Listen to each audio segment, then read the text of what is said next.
Welcome to English Easy.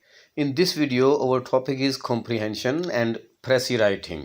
Students छोटी क्लासों में सिर्फ कॉम्प्रीहेंशन के बारे में क्वेश्चन आता है और 10 मार्क्स का होता है, लेकिन स्टूडेंट्स हायर क्लासेस में ये क्वेश्चन 25 मार्क्स का होता है और इसमें आपने 3 काम करना होते हैं. Number 1, to suggest a title. Number 2, to answer the questions given at the end of the passage and to write a précis. तो आज इस वीडियो में हम इन तीनों टॉपिक्स के बारे में बात करेंगे. तवज्जो से सुनिएगा और वीडियो पूरी देखिएगा. ये तीनों काम दुरुस्त तौर पर सरअंजाम देने के लिए जो सबसे पहला काम आपने करना है, that is to read the passage very carefully and thoroughly, जिसे हम स्कैनिंग कहते हैं. दिए हुए पैसेज को बहुत एहतियात और तवज्जो से पढ़िए ताकि पढ़ने के साथ साथ आपके जहन में एक स्केच बन जाए, आपको आइडिया हो जाए कि इस पैराग्राफ में किस बारे में बात की गई है और क्या क्या बात की गई है. पैसेज को एक मर्तबा मुकम्मल और तवज्जो से पढ़ने के बाद इसे अब दोबारा पढ़िए. Read the passage again and underline the main points. अब दूसरी बार पढ़ते हुए जो पॉइंट्स आपको इसमें इम्पोर्टेंट लगें उन पॉइंट्स को अंडरलाइन करते जाइए. सिर्फ मेन पॉइंट्स को अंडरलाइन कीजिए, एग्जाम्पल्स और डिटेल्स को सिर्फ पढ़ के अपने जहन में उनका मकसद रखिए, लेकिन उन्हें अलग से अंडरलाइन करने की ज़रूरत नहीं है. स्टूडेंट्स, आम तौर पे किसी भी पैसेज का जो मेन आइडिया होता है वो उसके पहले सेंटेंस में ही डिस्क्राइब कर दिया गया होता है. इसीलिए आम तौर पे पहला सेंटेंस पढ़ने के बाद ही आपको अंदाज़ा हो जाता है कि ये पैसेज किस बारे में है और इसका टाइटल क्या होना चाहिए. जनरली जो टाइटल्स दिए जाते हैं वो आप इस तरह से दे सकते हैं: the importance of so and so, जिस बारे में भी वो पैसेज होगा. The advantages of so and so, the disadvantages of, the value of, the merits of, the role of, the harms of, the benefits of and so on.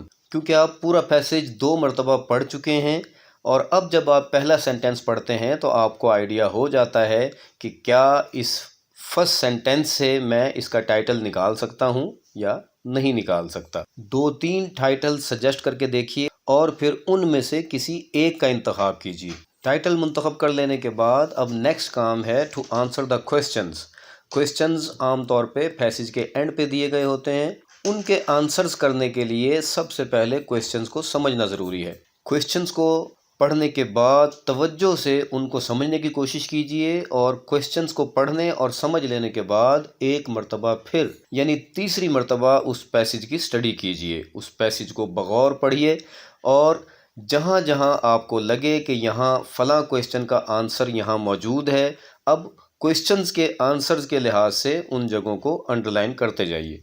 आइए अब हम question को आंसर करने के बारे में चंद टिप्स का मुताला करते हैं, चंद इंस्ट्रक्शंस को देखते हैं. पहली बात जिसका आपने ध्यान रखना है वो ये है कि answer the question in the same tense. जिस टेंस में आपसे क्वेश्चन पूछा गया हो उसी टेंस में उसका आंसर होना चाहिए. मिसाल नंबर 1 देखिए, what is the essence of science. इसमें इसको मैंने मार्क किया है, तो याद रखिए कि जब आप इसको आंसर करेंगे तो आंसर में भी इसी तरह प्रेजेंट का हेल्पिंग वर्ब यूज़ होगा नए सब्जेक्ट के लिहाज से इज़, आर या am. What is the essence of science. The essence of science is. तो आगे आप उस क्वेश्चन का आंसर ऐड कर देंगे. मिसाल नंबर 2 देखिए, why does a villager cut down a tree. वो तमाम क्वेश्चन जिनमें डज या डिड इस्तेमाल हुआ हो उनको आंसर करते हुए बहुत केयरफुल रहिए. मिसाल के तौर पे इसी क्वेश्चन को आंसर करते हुए देखिए, a villager cuts down a tree because, और उसके बाद आप अपना आंसर ऐड कर देंगे. लेकिन आपने जिस चीज़ का ख्याल रखना है कि अ विलेजर क्वेश्चन में a villager third person singular था, इसलिए उससे पहले डज इस्तेमाल हुआ था. But when you are going to answer it, वहाँ पे आपको इस डज की ज़रूरत नहीं है, बल्कि आपने ख्याल ये रखना है कि अ विलेजर थर्ड पर्सन सिंगुलर है. जब आप वर्ड की फर्स्ट फॉर्म लगाएंगे तो उसके साथ एस या ई एस का इजाफा करना आपने नहीं भूलना. Why did the rabbit challenge the tortoise. इस क्वेश्चन में मैंने डिड को हाईलाइट किया हुआ है. उसकी भी वजह यही है कि जिस क्वेश्चन में डिड आ जाए उसको आंसर करते हुए आपने केयरफुल रहना है. The rabbit challenged the tortoise because and so on. Question में क्योंकि वाई के बाद डिड इस्तेमाल हुआ है, इसलिए सब्जेक्ट के बाद वर्ब की फर्स्ट फॉर्म यानी चैलेंज इस्तेमाल हुई है। तो स्टूडेंट्स जब इसको आंसर करते हैं तो वो उस डिड को नज़रअंदाज कर देते हैं और उसका आंसर फर्स्ट फॉर्म के साथ ही कर देते हैं, जो कि गलत हो जाता है। क्योंकि क्वेश्चन पास्ट इंडेफिनिट टेंस में है, so its answer must be in the same tense in past indefinite tense, and in past indefinite tense we use second form of the verb. The rabbit challenged, यहाँ पे जब आप second form लगाएंगे तब question और answer का tense same होगा। इसी तरह मिसाल नंबर 4 देखिए, can atomic energy be used for the benefit of Mankind, या कैन की बजाय क्वेश्चन आपसे शुड के बारे में भी पूछा जा सकता है। Should atomic energy be used for the benefit of mankind, तो आपने ख्याल रखना है कि when you are going to answer it, your answer must be in accordance of the question. अगर उसने कैन के बारे में क्वेश्चन किया है तो आप आंसर में कैन इस्तेमाल करेंगे, और अगर उसने शुड से क्वेश्चन पूछा है तो फिर आप आंसर में शुड इस्तेमाल करेंगे। स्टूडेंट्स, क्वेश्चंस को आंसर करते हुए एक और बात का ख्याल रखिए कि जब आप इम्तहान दे रहे होते हैं और ख़ास तौर पर रिटन एग्ज़ाम दे रहे होते हैं तो क्वेश्चन का आंसर स्टेटमेंट की सूरत में होता है। इस तरह से नहीं होता जैसा कि आप इंटरव्यू में देते हैं। मिसाल के तौर पे अगर आपसे क्वेश्चन पूछा जाए वेयर डू यू लिव, और आप सिर्फ इतना आंसर करेंगे in Dubai, it is a wrong way to answer the question. Correct way ये होगा कि आप पूरी स्टेटमेंट बनाएंगे आई लिव इन दुबई। आइए स्टूडेंट्स, अब हम बात करते हैं प्रेसी राइटिंग के बारे में।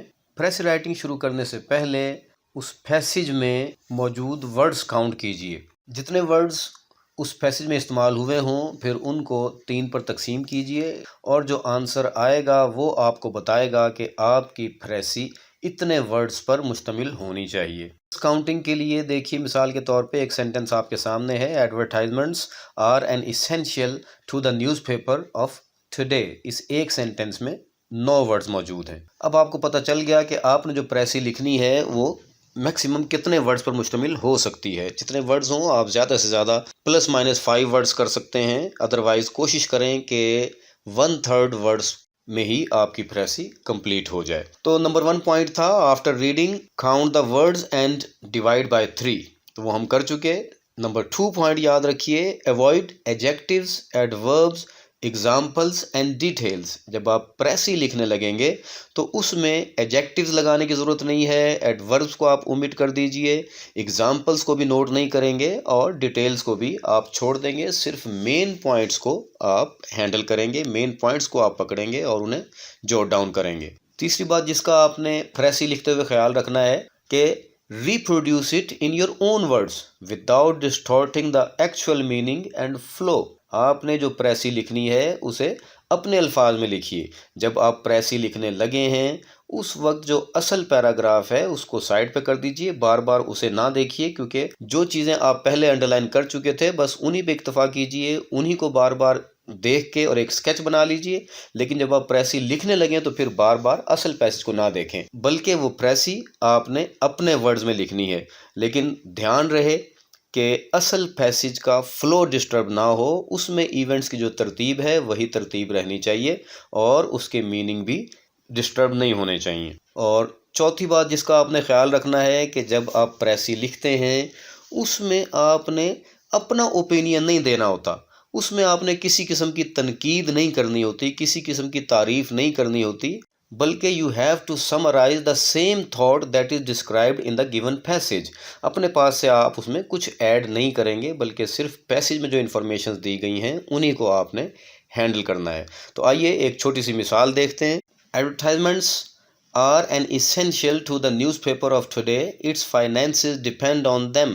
Without them, it would have either to raise its price to a level that it is disastrous to its circulation, or reduce its size so drastically that again its sales would fall suddenly, or like many foreign papers submit to being run at a heavy loss by some rich man for his own or other ends। तो ये given passage है, इसके words count किए तो वो 70 हैं।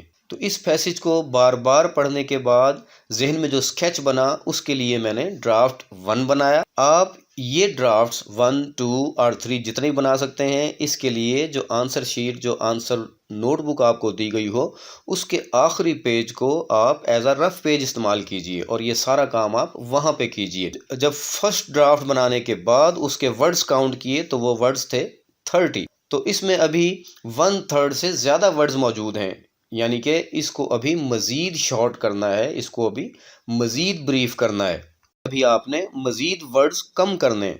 پھر جب ڈرافٹ 1 پہ بار بار غور کیا تو اس کو مزید شارٹ کیا اور وہ آ گیا 24 ورڈز پہ۔ اگر اصل پیسج میں آپ دیکھیں تو جو ورڈز ہیں ان کی تعداد ہے 14، اور جب اسی بات کو میں نے اپنی ورڈنگ میں کہا تو اس میں ورڈز ہیں صرف 8۔ تو اس طریقے سے ہم 2 3 سینٹنسز میں کی گئی بات کو ایک ہی سینٹنس میں ڈسکرائب کرتے چلے جاتے ہیں۔